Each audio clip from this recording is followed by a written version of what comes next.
Kapihan at Sari Manukan is brought to you by Sari Manok Duck Feeds. Dahil masikap, mas masugid na nasisiguro ng isang farmer na tama ang pundasyon ng farm business at tama rin ang pagsasagawa ng bawat mahalagang activities sa farm. Yan ang ating featured certified Sari Manok Poultry Farm owner ngayong araw na ito, si Sir Ruel Villegas ng Pampanga. Sinisiguro ang bawat detalye mula sa simpleng pagpapatubig ng painuman ng itik, pagpapakain, egg collection, hanggang sa pagpili ng akmang dumalagang itik, hanggang sa pagpapahusay ng techniques na nakakatulong sa pag-increase ng egg production.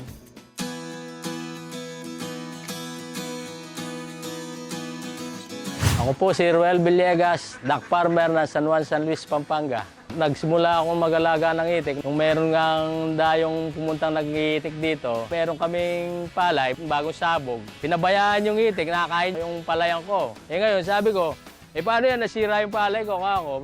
Paano ba yan? Bayaran mo, kako. Sir, sabi sa akin, wala po kaming pera. Nagpapastol lang po kami ng itik. Sabi ko, paano yan? Ibabayad po namin, tirentang itik kung gusto nyo. Sige, pwede na yan, sabi ko. Puwat no, nagsimula yung pag-alaga ko ng itik, hindi ko na tinigilan. Paggawa ko ng maliit na poultry. Ang nagbigay sa akin ng idea niya sa pagpalaga ng itik ay ang bayo ko. Matagal na siyang nag-aalaga ng itik eh. Yun ang kinopya ko. Kaya naman mataas to kasi malaki ang tubig dito eh. Mula sa tirantang itik, ngayon meron na akong 1,100 na itik. Pagka sa umaga, lalagyan ko ng 2 sakong feeds yung patukain nila. Kinabukasan na naman, doon na naman ako maglalagay yan. Di pwedeng mawala ng pagkain yung itik kasi pagka naubusan dito, mawawala ng iklog. Kasi kailangan pilmis na may laman yung lalagyan ng feeds.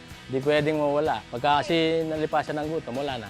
Pag umaga, lilinisin ko yung habitan ng tubig. Tapos sa hapon, lilinisin ko na naman. Yung inumin nila, kailangan panaging malinis at saka yung tubig, kailangan continuous yung hindi nawawalan. Kasi pag nawalan ng tubig, lalong mababawasan yung iklog nila. Kasi nawawalan silang gana kumain. Dahil malagkit yung iniinom nila, saka nagkakasakit, inuubo. Linagyan ko ng shower yung itik, kada division ng ulungan, isa-isa sila naliligo. Kaya maganda yung balahibo pagka naliligo. Pag umaga, alas 7, sisimulan ko na pagpupulot ng itlog. Sa katangian ng itlog na pakapal yung balat. Yung size niya, regular size talaga. Kasi pag sobrang laki, reject eh. Pag sobrang liit, reject din. Dati naka-experience ako ng prolapse. Kaya yung production ng itlog ay mababa. Kaya kumuha ako ng magandang itik. At kumuha rin ako ng magandang feeds. Ngayon, maganda na yung production ng itlog ng aking mga alagang itik. Base sa experience ko, ang mapapayo ko sa katulad kong gustong mag-alaga ng itik, dapat bumili sila ng itik na dekalidad. Nasa hustong gulang at dapat magkakapatid para pag nag-iklog ay sabay-sabay. Ito po si Ruel Villegas, ang masikap na duck farmer ng San Juan, San Luis, Pampanga. Nakita natin kung paano binigyang pagpapahalaga ni Sir Ruel ang mga bagay na may malaking impact sa egg production.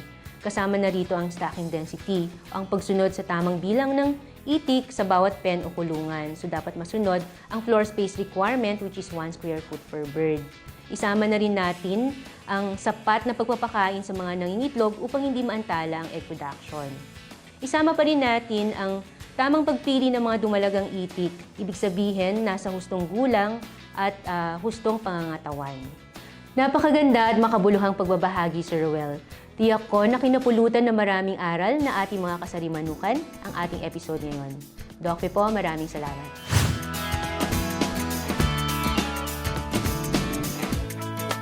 Kapihan at Sari Manukan was brought to you by Sari Manok Duck Feeds.